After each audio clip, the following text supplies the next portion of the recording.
Que tranquils estem aquí.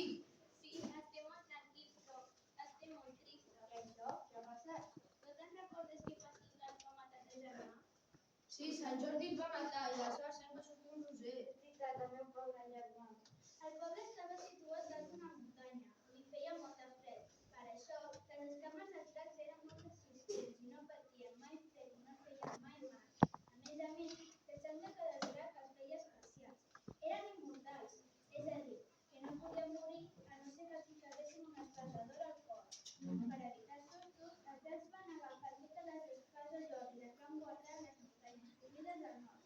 Aquestes estaven custodiades pels dos dracs gegants i forts. Quina sort que tenim! Ningú et pot matar. Desde que tenim guardades les espases a les muntanyes prohibides del nord, estem més tranquils. Les espases d'or ens feien molt de mal. Tot i tenir-les ben guardades, no podem baixar la guàrdia.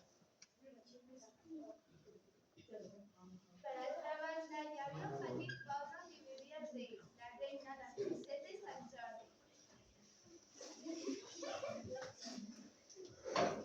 Després de matar el drac, el gat de la lluna amb la princesa al castell, amb el canvi climàtic, va començar a fer molt de fred i ja no podien aguantar aquell fred tan hivernal.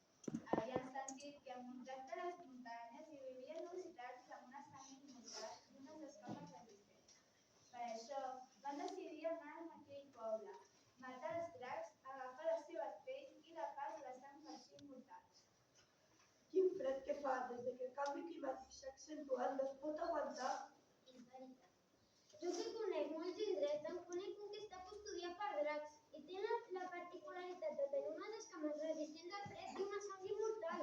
I com es diu aquell lloc? Es diu Montrat de les Muntanyes. I està molt lluny del poble. Sí, a uns quants dies d'aquí. Doncs crec que serà com primer anar a buscar aquell drac. Sí, però haurem d'anar armats. Quan ens dia que aneu vosaltres dos, que nosaltres estem bastant vells. Com que ningú hi volia anar perquè s'hi feia pels dracs, Sant Jordi i la princesa es van quedar sols i van emprendre el camí. Però no seria fàcil arribar-hi, perquè el camí estava ple de trampes. Un pas en pas i podies morir lliure. La primera que es van trobar va ser un camí ple de pedres grans que si trepitjaven les que no eren, caurien terra i quilles en por, ple de sol. Si caiem aquí, no podrem aconseguir les escames. Mira, Sant Jordi, quasi que mors, ui.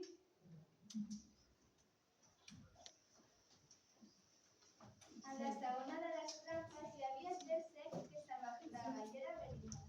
Havíem de passar amb el nas tapat i ràpid.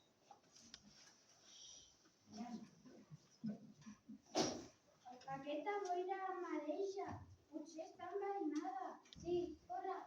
Passi-li ràpid amb el nas tapat. L'última de les trampes va ser que es van trobar una espasa de ferro i era la mesura prou. Ells estaven contents perquè ja tenien l'espasa d'or per matar els dracs i van continuar el camí fins a Montrat de les Muntanyes. Mira, una espasa d'or! Sí, agafem aquesta que era contra els dracs. A veure? Mira. El drac intenta clavar l'espasa d'or falsa al cor d'un dels dracs. Llavors se n'adonen que és falsa i se'ls emporten a la presó. Silenci, mira, no hi ha un drac. Prepara l'espasa. Preparada per atacar.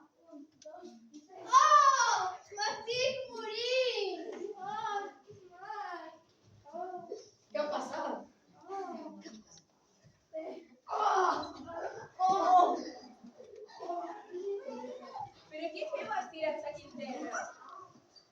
Us ho heu cregut, aquesta espasa de ferro! Després d'aquesta situació, el rei i la reina van voler matar Sant Jordi i a la princesa, perquè volen destruir el seu regne i en el seu moment van matar el drac de la lluna. Espereu. No cal solucionar-les amb violència. I si arribem a un acord? Van arribar a la conclusió que s'havien d'ajudar entre els diferents pobles i com a signe d'aliança van fer una batalla de ball.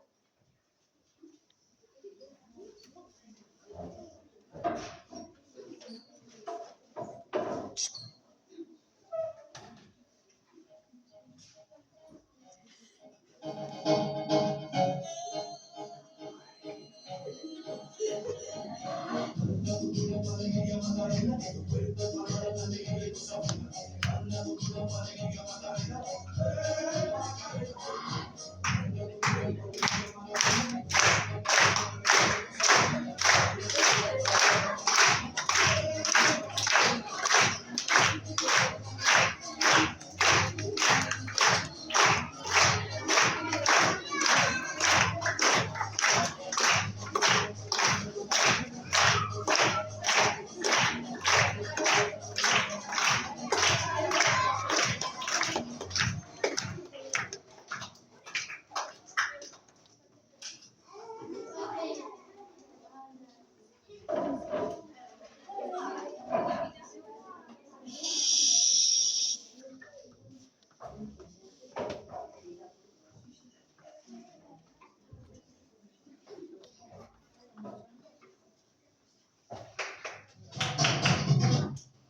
S'ha acabat la bateria, perdoneu. Estava acabant de dormir, però no passa res.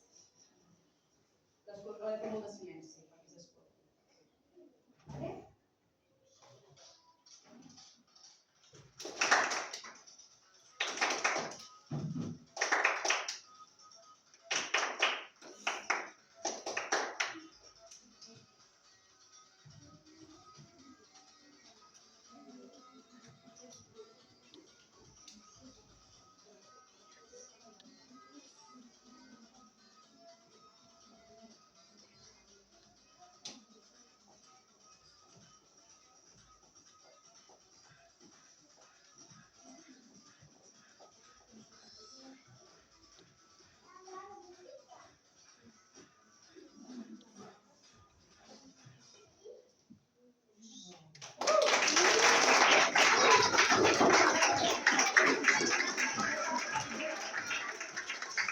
Després d'aquest fet tan graciós, van acordar que el poble de Sant Jordi els hi donés la tecnologia i terres i als dracs les cames blaves i una mica de sal.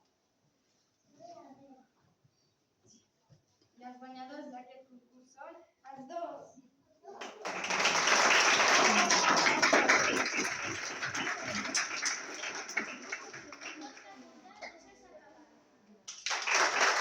acabat.